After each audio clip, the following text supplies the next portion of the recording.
Thousands of years before the reign of the first pharaohs, Egypt was ruled by gods.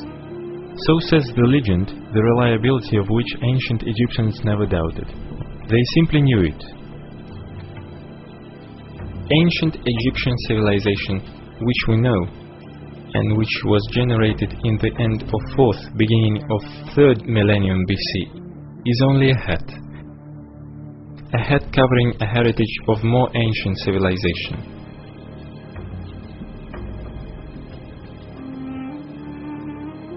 I do not know who was the first to maintain it, but I add here the assumption that the Egyptian civilization had been created with one basic purpose: to hide the heritage of a more ancient civilization.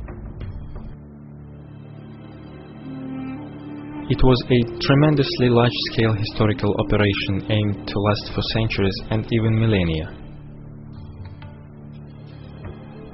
The fact that we deal with a highly developed civilization, it is the fact that we cannot ignore. We've seen not separate pieces, but tens and hundreds of artifacts in the shape of perfectly made concentric circles, cavities, the plates with the surface polished at the 2nd, the 3rd order, and even the 4th and higher. It was impossible to make it manually. Thus, it is evident they used highest quality techniques. To reject it simply means to reject the obvious. And what we see here is not a game. Perfectly equal surface in a curve. And lengthways it's all as perfectly precise. I wonder how they could do it without the tools we have now. To put it more precisely, it's impossible to do it without modern tools. Here they were cutting with discs or strips, most likely with discs. It was approximately a 3-meter disc, 2.5 or a 3-meter disc. You see a saw cut 2 or 3 millimeters wide. And it's not cut to the end, only till here. The ledge on the edge of an equal surface looks like a byproduct which remained after the manufacturing of cubes. But if it's true, they could have been made up to the technology of stone molding, when a stone is heated up to molten state.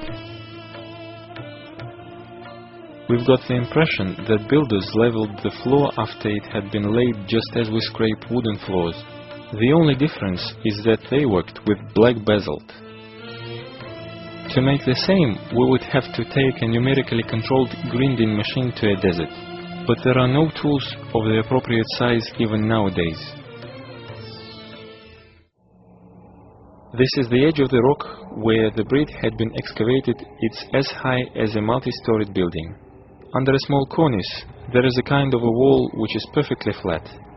What type of a huge combine could have left such a trace? Nowadays, a similar effect could be attained during the work of a plasma torch. It needs a powerful stream of air under strong pressure, and temperature of a flame shall be about 1000 degrees. When it comes clear to you that ancient Egyptians couldn't make it, you start asking a question: who was he who made it? When you study these objects attentively, you come to a conclusion that these were people who possessed perfect tools, technologies, and highly developed knowledge. Almost 2000 years ago, people knew that there existed another civilization before them. They even tried to find the knowledge which had been left since those times.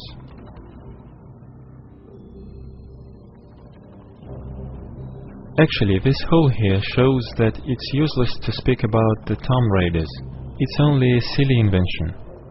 You can see that it's indeed impossible to carry out of here big amount of stones secretly, as in case of raiders. These were the pre-arranged works. They were searching here for something. Probably, Seti I, the pharaoh of the New Kingdom, had found something of the ancient heritage. There are images in his temple in Abydos, the details of which have long ago inspired very hot discussions. There have always been people who kept a secret knowledge. And in general, I think, everyone will agree that these people were priests. A castle of priests, which had survived through all the ancient Egyptian civilization and had not been destroyed even during the Greco-Roman period. to understand how and why this or that object was actually created, it is necessary to forget about primitive technologies of manual skills of thousand slaves, to look at the real facts from the point of view of logic and common sense, and so we can really come closer to the knowledge of ancient gods. So we climbed up this Heffron, and I tell you what, guys, I do not recommend the experience. Because the thing is all loose. It's absolutely all decayed. So climbing it is wrong. Basically, it's not a problem. But tumbling down is not a problem either. The facing was placed next to a pyramid, and not only for decoration or protection, as we are used to do. It worked as a strength member. It uses different construction logic. Not a rigid inner carcass, but an outer shell. Just like a beetle, strong chitin shell instead of a skeleton. The next block was placed back to back, and two saws were run, or one wide blade saw. And as the laws of geometry had it, their sides become perfectly parallel. They only had to move this block over here. As a result, we have the most perfect joint, which leaves the scientists astounded. But to be able to do so, one needs a tool which cuts through granite as if it were butter. And besides, one has to move these multi-ton blocks as if they were some light-weighted plastic cubes. The most important thing here is probably the understanding of where the civilization which built these monuments had left. Was it by chance, or is it a pattern for evolvement of civilizations? If it was by chance, then we are probably approaching the level they had once reached, and so it's time for us to think of what's going to happen with ourselves. If it was a pattern, then we should probably start preparing for the same departure and decline, so that we leave something behind for generations who will follow 10 or 100,000 years after.